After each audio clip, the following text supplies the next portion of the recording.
Episode 781. Happy Sheep was absolutely fuming. Even when several clerics teamed up to babysit a single tank, it was never a sure thing. You needed all of them working together just to keep up. This also involved a bit of aggro management technique. Against a boss's overwhelming damage, if only one or two clerics are frantically healing, you can bet your life that the aggro from their heals will cause an OT. Think of it like a DPS landing a hit that deals damage comparable to the boss's own attack. With that much damage, the aggro overflow is practically begging to OT. The aggro calculation for healers and DPS might differ mechanically, but the logic behind it is the same. The boss hits hard and deals heavy damage, so healers have to pour in more healing to offset it, which naturally generates more aggro. But with more clerics in the party, everyone shares the burden, and the aggro gets spread across each of them. If you let a single cleric handle all the healing, forget about whether they can keep everyone's HP up. Even if they could, they definitely OT.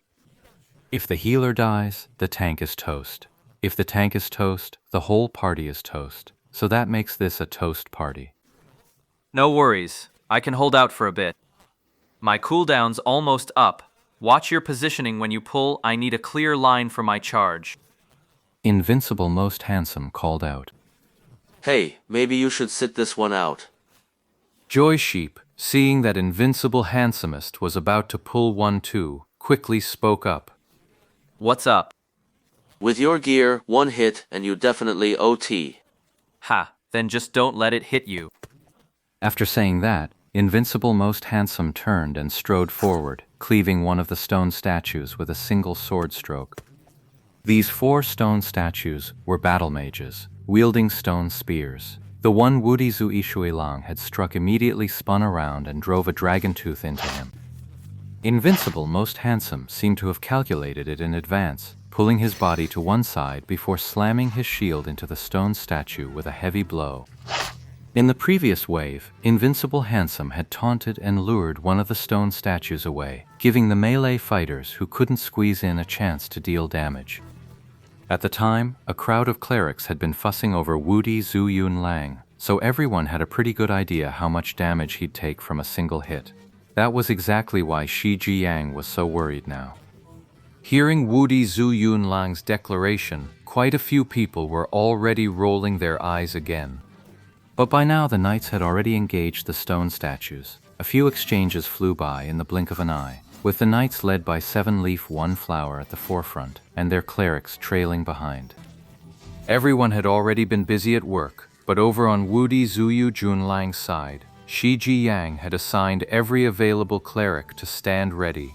Now, they were all just standing there, staves in hand, staring at each other. Why? Because there's nothing else to do. Those knights were trading blows with the stone statue, their health bars dropping like crazy. Yet, Invincible Handsome had gone all this time without taking a single hit. That sight alone made everyone's jaw drop. The DPS players hadn't made a move yet, waiting for the knights to establish aggro. And so, that stark contrast was exactly what he saw. The Knights of 7-Leaf One Flower were practically glowing with white light. Their clerics kept busy as could be. Invincible East was spotless, while the clerics around him had so little to do they could have set up a mahjong table. Everyone was utterly speechless. There really were no words left for it. What's this supposed to be? If he keeps fighting like this, what do we even need the others for? He could just solo the whole thing. The crowd was still reeling from the shock when a sudden thud rang out. Invincible Most Handsome had finally been clipped by the stone spear in the statue's grip. Seeing that hit land, the crowd actually felt a wave of relief. If he really dodged every single hit from the stone statue, he'd be way too strong to be messing around in an online game, wouldn't he?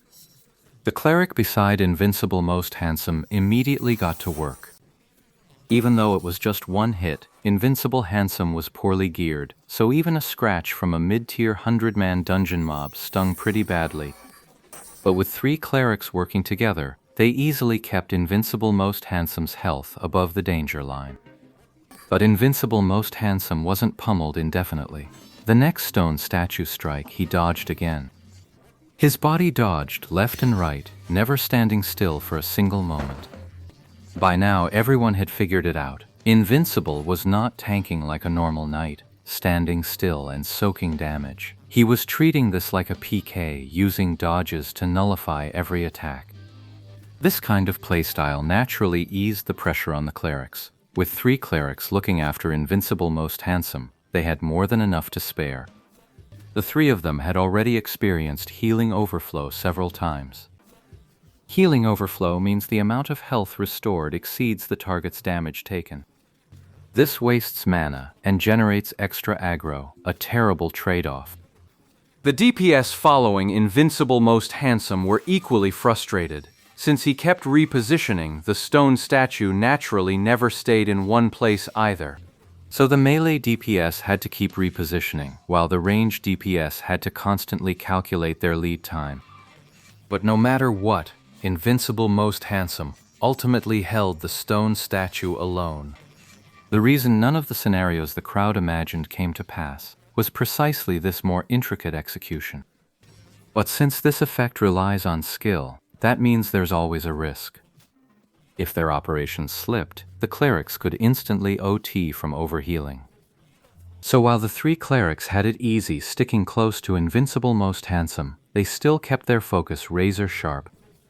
As for what everyone was thinking at that moment, even they themselves couldn't quite figure it out. They were terrified that Invincible Most Handsome would screw up. One mistake and it could drag several clerics down with him. If a few clerics bite it here, this dungeon run is basically just trash mob duty from here on out. If you don't have enough clerics when you hit the boss, it's going to be a rough fight. But if Invincible Most Handsome didn't screw up, that meant the guy actually had some real skill. Most people probably weren't at that level. So a guy everyone always looked down on suddenly turns out to be way stronger than you. That kind of realization really stings. In the end, it all comes down to birds of a feather flocking together. Those too weak get looked down on. Those too strong get pushed aside. Only those on the same level can truly coexist in harmony. A weakling who gets looked down on can at least serve as a source of amusement, but when it comes to pushing away someone who's genuinely strong and capable, that just leaves a bitter, sour feeling in your heart. When you get right down to it, most people secretly hope others are weaker than them, not stronger. So for now, most of the Joy Sheep team secretly hoped that Invincible Handsome would cave under pressure, but the result was quite the opposite. Before Woody Zuyunlang could even react, trouble had already broken out on the other side, with one of the 4 knight tanks holding the line against the stone statues. I can't keep up! I can't keep up! The one who suddenly shouted was the cleric assigned to heal the 4th tank. As for these knights' actual skill, even if they couldn't hold their ground, they shouldn't have been in danger of wiping this fast. But the 4th tank, too focused on Invincible Handsome, lost focus, missed a block with his shield, and the stone giant's spear caught him square in the chest. The damage was worse than the cleric had anticipated. As the stone statue's assault grew fiercer, the cleric felt the pressure spike and immediately shouted out. The 5th tank heard the call and turned his attention over. Counting Invincible Handsome, the team had 5 knights in total. The tank assigned to the 5th slot had no monsters to pull at the moment. He'd been ready to charge in, expecting to help Invincible Most Handsome with agility, but it was the 4th tank's side that ran into trouble first. Keep an eye over there, will you? Why are you all staring at me? At this point, Yishu spoke up. He had 3 clerics with him, but they weren't exactly busy. To prevent overhealing, the 3 had even discussed setting up a shift system. And now, with the 4th tank in danger, these 3 were still standing there spacing out. It was Yi Shu who had to snap them out of it first.